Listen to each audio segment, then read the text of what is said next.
এই শাক রাজা লাগছে।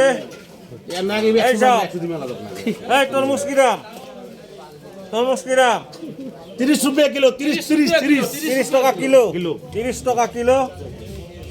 এই শাক বগরি বগরি बगुरी 30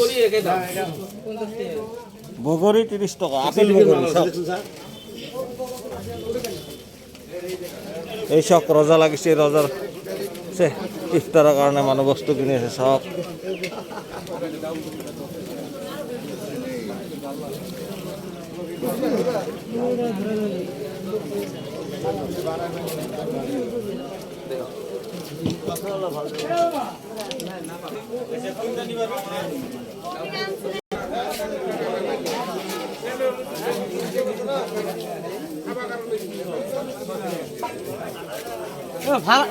ভালো আছে